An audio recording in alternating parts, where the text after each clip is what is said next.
Hey guys, welcome back. So, just a quick one. If you are coming over from TikTok, obviously I'll posted a trigger warning in regards of tonight's case that I'm going to be filming. Um, I don't usually like doing those because I don't want to insult your intelligence. You know, we all understand with true crime there are going to be some things that are a little bit distasteful. Um, the only reason I'm doing it on this one is because I was actually in real two minds about covering this case. It's one that I don't think gets a lot of recognition. Um, it's one that doesn't really get spoken about quite a lot. I haven't seen any documentaries about it. I haven't seen any other creators talking about it. Um, if I'm wrong, obviously feel free to comment down below. Please like, share, and subscribe. I understand if the content gets too much, you stop watching. Um, it genuinely was a bit too much at times to read the stuff that I was reading when it came to researching this. But like I said, it's one that just doesn't get the recognition that it needs to get. Um, and I don't know what the reason is for that, but reasons are there. If anyone can let me know. Um, the good thing about this case, despite its lack of notoriety, we are fully aware of the prison system and justice system in the UK, and it usually does foul the victims of these kind of crimes.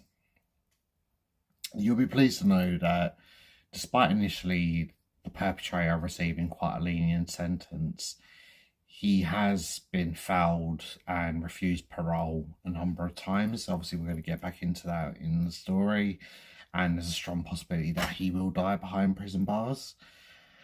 So, with all that said and done, we're going to be diving into the case of Alan Webster and his girlfriend Tanya French. Now, I became fully aware of this case around the age of 14. And the only reason I remember that is obviously doing the research and seeing when the story come out, but it was genuinely the talk of my whole entire school. So I was actually going to school in Hertfordshire at this particular time. I lived in Cheshunt, and where this crime took place at Hatfield is around 20, I think about a 20-mile drive from Cheshunt. And this is quite a massive story for a short while. It's all everyone was talking about. If you are unaware, please let me know. Like I said, I won't be upset or offended if this gets too much for you guys, okay? So with all that said and done, we're just going to get into the story of Alan Webster and Tanya French. Now, I like to go back to the beginning with these cases. It's not really the case with this one. I couldn't find a wonderful lot about these two. What I do know is Alan Robert Webster, he was born in 1965, and he actually was born, raised, grew up, and up until his arrest, lived and worked in Hatfield. He worked as a postman for Royal Mail. And at age of 36 in 2000, Alan makes contact with 14-year-old Tanya French. Now, Tanya, obviously, she was born in 1986 in Wolverhampton. Again, I couldn't really find any other information about her other than that. And although they both stated that their relationship didn't progress to anything more until she turned 17, it was really clear to everyone involved, and even further down the line when this case came out, how much of a hold that Alan actually had over Tanya. So, this is one part of the trigger warning that I'm going to put out. So, next part of the story that I found quite early on. This bit I wasn't actually aware of until earlier on this week when I was doing my research. So around late 2003, early 2004, Alan's paedophilic tendencies, they raised their ugly head. He was actually introduced to a friend of Tanya's. Her name was Elle. Now, Elle has only been referred to as that in the court documents, in any newspaper articles, because of her age. So obviously she's now on a protected identity, so her name will never be revealed, which is a good thing. So I've can only refer to her as Elle. So as I stated, Elle, she was about 14 at the time, and she become aware of Alan through Tanya, and some newspaper articles that I found and come across, they labelled her as besotted. They labelled her as a besotted teen. If you look at a picture of Alan, you look at the 30-year age gap, you will know that there is no way this girl, I mean, obviously I don't know what this girl looks like, but I can't imagine any 14-year-old girl would look at Alan and think, oh yeah, he's a bit all right. Do you know what I mean? Just wouldn't happen. He's predator pure and simple. So I don't understand why the newspapers would label her as besotted. But anyway, sorry to go on a little tangent there. So this whole meeting, it started off eventually with Alan groping her. He was touching her up through her clothing, and from what I can gather, she would just basically push him away, tell him to do one, jog on, whatever. And the last occasion that Elle said that she saw Alan was when she actually visited the Hatfield house that Alan shared with Tanya. So bearing in mind, obviously Tanya was 17, 18 at this point. Alan was now reaching his 40s. So Elle knocks on the door and Alan invites her in, and he tells her that Tanya's upstairs in their bedroom. So he walks up after Elle and again takes her to the bedroom, and Elle can see that Tanya's nowhere to be seen. She inquires, she's like, where's Tanya? And Alan says that he's made a mistake, that Tanya's actually at work, so it's just them two in the house. He then begins assaulting Elle, touching her through her clothing again, kissing her, and Elle again, she's telling him to go away, and he then proceeds to push her on the bed. He removes her underwear, he removes her bra.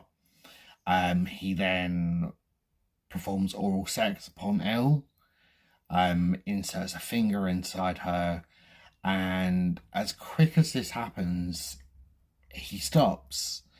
And he hasn't said why, she hasn't said why, but he just basically stops, and Elle manages to compose herself. She manages to get out of the house safely, and as she's leaving, she turns back and she catches a glimpse of Alan on his computer. This is the last that she saw of him up until the point that she got called back into court to give evidence. Obviously, we're going to come back to that in a bit. So, 2004, the second incident occurred, which was one of the big things that Alan was done for. So again, I'm going to have to post a trigger warning on this. Obviously, I've detailed what's about to come, but I've tried to hide as many of the words as I can. It will make sense to you guys what I mean. I just didn't want to go into the full court details because I found the actual court files from when this went to trial, and it was real tough for you guys. And I just didn't want to put that imagery into your head or the knowledge, but suffice to say, I've done my best to try and hide the certain language. So Tanya was then contacted by a friend asking her for help. So Tanya was now 18, 19, coming up. Alan was in his early 40s. And the friend had just moved into a new home with her 7-year-old son and her 12-week-old daughter. So she asked Tanya whether she could look after the baby while she decorated her new home. And at first, Tanya was a little bit hesitant, but they knew each other. Tanya had looked after the baby a couple of times beforehand. But she eventually agreed. As I said, obviously Tanya had babysat before. She had taken the baby back to Alan's house. And this proved no problem. No issues arose whatsoever. And then on 5 separate occasions, I think it's either 5 or 7 separate occasions between the 5th of February and the 8th of March 2004, Tanya agrees to help on the 5 separate occasions. This is just while obviously the mum is redecorating her new house. She wants to get it all nice for her children. And this allowed Alan and Tanya to subject the baby to serious SA. They took photos of this abuse. They printed the photos out and pasted them into an album. And this album, it was said so Alan could obviously come back to it later and get his rocks off on his sick work. The mum, obviously, she was unaware of anything that was going on. The baby didn't show any visible signs of injury. I mean, obviously, you can not really understand. Those of you who have had children, you understand what how a 3-month-old baby acts. Even if they were showing signs, I don't know. But yeah, according to the mum, the baby was showing no signs of injury. There was no change in her behaviour to indicate that something was wrong. She had no visible marks. So she actually only found out about this after Tanya and Alan were arrested. Obviously, she stated later on that the news completely ruined her life. So around a year later, so they've gone through a whole year of not being found out. They think they've got away with this sickening act. That is until the 25th of July 2005.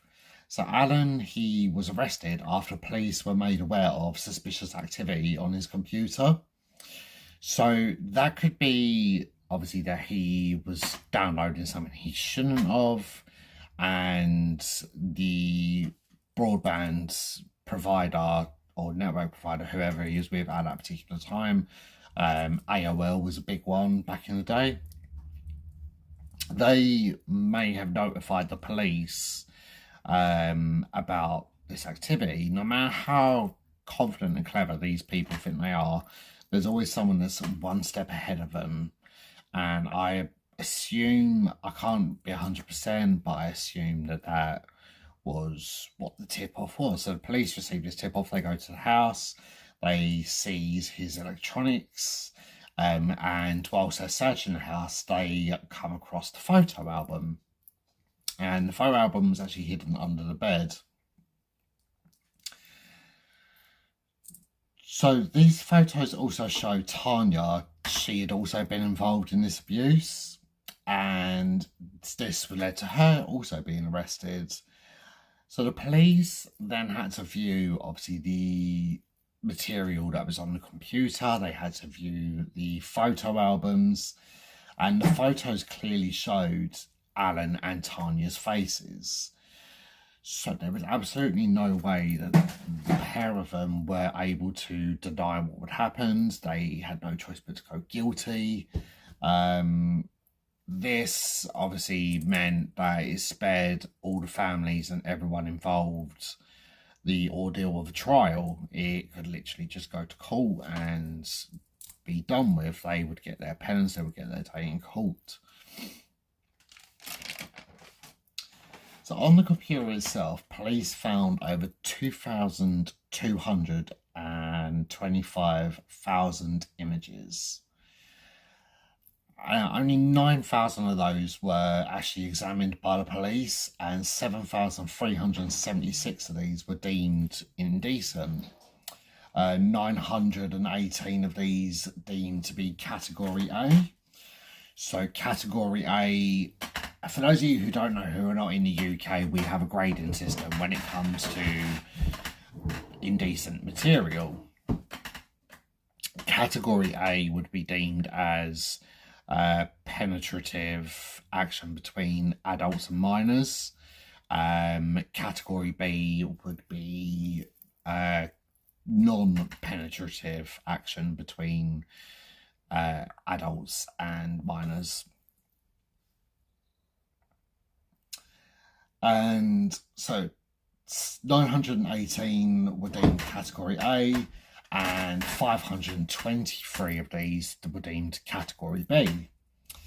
Now, the 2004 images in the photo album were the biggest evidence.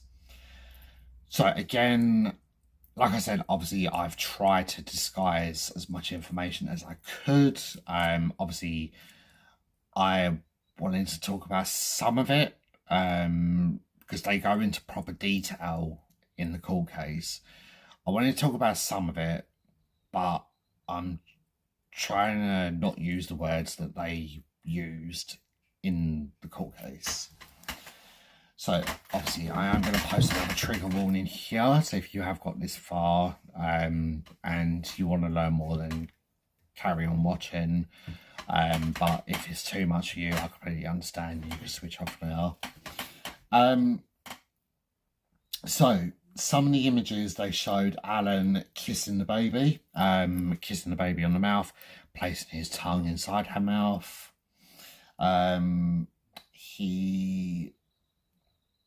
Others showed Tanya doing the exact same. There was images with Alan with his mouth and his tongue around the baby's nipples. Some showed Alan's manhood, so to speak. This was placed orally or around the oral area. There were clear signs of semen on the baby. There was other shots of Alan's member, the head being inserted inside the baby, and it was clearly stretching. The baby was clearly in distress. Images showing while she was in distress, Tanya was feeding the baby a bottle to try and distract her. Other images showed the pair of them performing oral abuse upon the baby, in between her legs.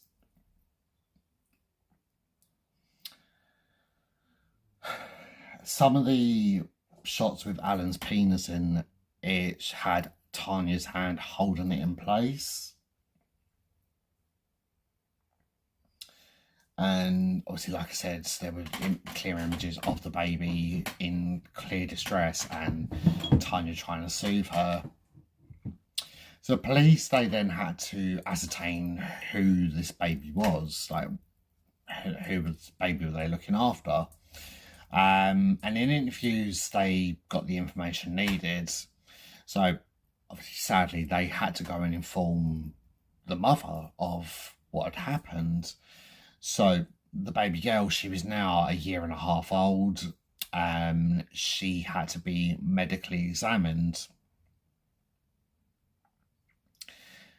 I can't really comprehend how you would explain something like that to a baby of that age. Sorry guys. I said this was going to be a really tough one, and it is. But I felt it was just way too important of a story to not tell. But I'll try and get on with it. I just don't understand how you can explain that to a child of that age, what is going to happen to them. So the doctors, they said that they couldn't see any visible internal injuries. The mother herself, as I said, she at the time didn't notice any injuries on her baby. They could, however, see the fourchette was scarred and thickened. So, for those of you who don't know, the fourchette is a really thin fold of skin at the back of the vulva, and when something has damaged it, obviously it scars and thickens, and this is always a clear indicator within childhood abuse. So with all this in mind and evidence proving the guilt, Alan and Tanya, they had no choice but to plead guilty. And I don't think it's anything to do with them feeling guilt whatsoever. I think they just felt guilty. They pleaded guilty, sorry, because they had no other choice. Like there was no way that they were possibly getting away with this. The pictures showed them, and all the other images were in Alan's home. There was no way he could have squirmed his way out of this, like the rat that he is. And there was no way she was going to get out of it either. So they both pled guilty. They were held on remand to await their court date. And this began on the 10th of January 2006 at St Albans Crown Court to stand before His Honour Justice Baker QC. Now, Alan was charged with 2 indictments, and Tanya was charged with being involved in a number of one of those indictments. So, Alan ends up pleading guilty to 4 counts of rape, 5 of indecent assault, 3 counts of taking indecent images of children, and obviously possessing the indecent images. Now, also brought forward was Elle, and she obviously came forward after being contacted, I assume, or she came forward after hearing about this in the papers. And Alan also pled guilty to assaulting Elle, and he then finally pled guilty to the 7 counts of possessing the indecent images. So for each count of rape, Alan was sentenced to 6 years imprisonment. For each count of indecent assault on the baby, he was sentenced to 6 years. On each count for the indecent images, for the assault on Elle, he was sentenced to 4 years. With the second indictment, he was sentenced to 2 years, with all of these sentences to run concurrently with each other, along with his life sentence, minus the 167 days that he had already done on remand. He was also banned for life from working with children. He was banned from owning any electronic equipment that can take photos and access the internet. He was then sent to HMP Wakefield, aka Monster Mansion. So obviously we're going to get back more onto Elle in a bit. But arguments were then made on behalf of Tanya's involvement. Now, the defence, they tried to say that Tanya was acting under the control of Alan, saying that Alan had basically forced her to do what she did. He had manipulated and coerced her since she was 14. But the prosecution, the judge, and the jury, they felt that this really wasn't the case, as Tanya was clearly seen in the photos with a look of enjoyment on her face. And for her part, Tanya was given an extended sentence of 10 years, 5 years imprisonment, and 5 on licence for the indecent assault. She was sentenced to 3 years for the account of indecent photography, and sentenced to another 3 years to run concurrently all one after the other each other. The same bans that were made for Alan were also in place for Tanya, and she was then sent to HMP Newhall to begin her sentence. Now, speaking on behalf of the medical examiners was a Mr. Dominic Croft. So he was a consultant community paediatrician at this particular time, and when asked if the baby would suffer any long-term psychiatric effects, Dominic said that he basically couldn't answer from his own experience, but he stated that some of his colleagues considered that the baby wouldn't suffer any lasting ill effects as a result, but others believed that she would suffer from body memory, as many victims of SA in babyhood, at least, they do. And it's a proven fact. We don't actually fully understand, obviously, the psychological damage that something like this can happen. Yes, she won't have any physical memory of what's going on, thank God, but there will be, I think, what we call a muscle memory, so to speak. Now, in her victim impact statements, Elle said that before the offence, she was just basically like any other 14-year-old girl. She was outgoing. She had her boyfriends, of course. She was gregarious.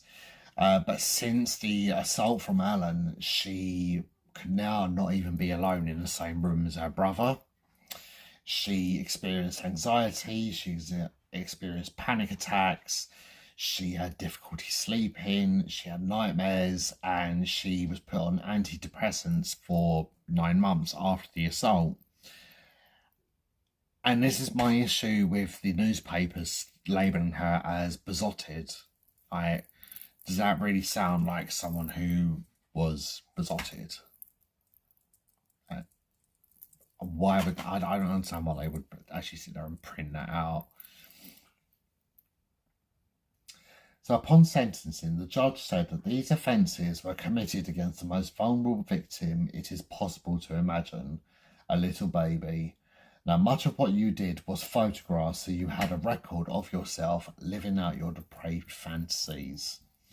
He then turned to look at Tanya and said, "It seems clear to me that you didn't shrink away from the acts in which you joined in. Rather, you really looked forward to them. And in your case, the offences are aggravated by the trust placed in you by the baby's mother, and of course by the child unknowingly. However, I have to accept that you are to some extent a victim yourself. Having come under his malign influence, you were to some extent corrupted and shut your eyes to the fact that what you was doing was pure evil." And then the two of them were led away to begin their sentences. I completely disagree with what he said to Tanya, to a degree, especially towards the end. I don't think that should even have been an argument. Yes, she may have well been groomed by Alan. Which obviously not forgetting that he was in his mid-30s, she was 14 when they met, but she was still at an age to know what was right and what was wrong. She knew what she was doing was wrong, and she was old enough to understand that. I think what he just said, to be honest, that argument is nothing but an insult to actual victims out there that this has happened to. So in June 2006, an appeal was actually put out for the sentences, with both Tanya and Alan standing before Mr. Justice Henriques, Mr. Justice Evans, and Mr. Justice Fulford. So they had the unenviable task of re-examining all of the whole case. They had to look at the evidence, and they basically said that the sentences were unduly lenient, and both of them were increased by a further 2 years by the 8th of June 2006. And on the 31st of July 2006, an article was released in the Daily Mirror, and it was said that Alan had been in regular correspondence with a female pen pal, where he reportedly described his time in jail as nice and relaxing. He said he wasn't looking at his sentence in numbers, so it was easier for him. The sentence hasn't affected him that badly. He doesn't care if he gets out. He just basically said he wanted to sort out his problems. He claims to have no idea why it happened, which I find hard to believe. You knew what you were doing, you knew what you were wrong, and you still went ahead and done it anyway. But in fact, he goes on as far to say that the only thing that he's sorry for is for looking bad in his prison mugshot. Literally the only thing that he's feeling bad for. He almost expects that, I don't know, she kind of feel sorry for you. I don't know. But no one ever looks great in their mugshots anyway. Not that I'm trying to make an excuse for him, but no one ever does. You're not exactly looking your best. You're not going to stand there and have a smile opportunity, apart from Justin Bieber that time. But to actually put that out there and under the bit where he's saying that that's the only thing that he's sorry for is the fact that he looks so miserable, like, it's just sick. So with Tanya, she was actually initially released fairly early into her sentence. So by the November of 2008, she was out. She was free around 30 months after being sentenced. She was 21 at the time, and she was released to serve the rest of her sentence on licence. However, by March the 11th, 2009, she was back in prison, and this was after violating the terms of her release. It was stated that Tanya actually had travelled to a hostel in Liverpool, was staying there, and she was verbally abusive to the staff of this hostel, and they had no choice but to call the police.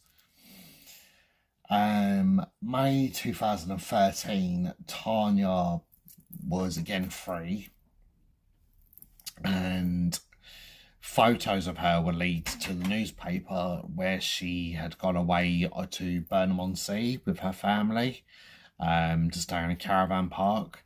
And who else stays in caravan parks? Families with children. It's believed that Tanya is now under a new identity. We all know why the reasons are. We don't agree with them, but the law states otherwise, that they have, unfortunately, that right to that. If they feel that their life is going to be in danger, they have the right to changed her identity at will. We've seen it with Maxine Carr. We've seen it with, I believe, Karen Matthews. I think she changed her identity. And Tracy Edwards, who obviously I've covered already. I believe that she tried to change her identity. After we got back into that, obviously I've done that a few months ago. And again, like, we don't agree with it, but unfortunately we don't make the laws. We just have to live within the laws of the land. So this holiday was reportedly with her parents and other family relatives, and the fact that the family is still in contact with her, they all know what she done. They would have been present in that courtroom. They would have heard about these images, and they still want to give her the time of day. Like, I can only imagine what yarn and what absolute bollocks that she's probably fed them. We then come back to Alan. So in November 2023, Alan, an article was released about Alan, who is now 58 years old. And you'll be glad to know that Alan still remains in prison to this day. So he initially had a minimum sentence. He had to serve 6 years, despite obviously initially it's saying that he had to run his sentences concurrently. He was only given a 6-year minimum. He has been up for parole 8 times since 2014. And each time he has actually failed parole. So the paroles see what we see, and they still deem him to be a complete danger and menace to society. His last parole hearing was in May 2023. Again, and this is his most recent attempt, that again has been delayed. There is a real high possibility that Alan will never be released into the public. He will have to die in prison, which, even that is probably too good for him, if I'm honest. So that's all I've got for you tonight, guys. I do really apologise that obviously it was a real heavy one. I did my best with the information I could find. Like I said, I was in two minds of whether to put this story out, but I felt that it was too much of an important story not to tell. I can certainly see why other creators haven't touched this story, but I think it is testament to the justice system at the parole board. Sometimes we don't always agree with them with their decisions, but sometimes they do make the right decisions, and their right decision has been proved right. Like, Alan should never ever be released. So with all that said and done, just a huge thank you to you all for joining in tonight. I really appreciate your time, guys. If you can like, share and subscribe, that would be really, really helpful to me. Please leave a comment down below if you have got this far. Like I said, I always read the comments. I will always comment back. Everything you guys are doing is really, really appreciated. I understand, obviously, if you had to skip parts. I understand if this is a bit too much for you. Obviously, I know you guys have reached out before and said that obviously these sort of cases you can't find it hard to listen to. I completely understand it, but I just wanted to get the story out there. So yeah, like I said, please like and share. If you are new here and you haven't subscribed yet, please subscribe, please. I would never ask you guys for money, but a subscription is always free. And yep, that is all about I've got time for you tonight. So just massive thank you, and I'll see you guys next week for the next true crime story with Silhouette. Take care, and I'll see you soon.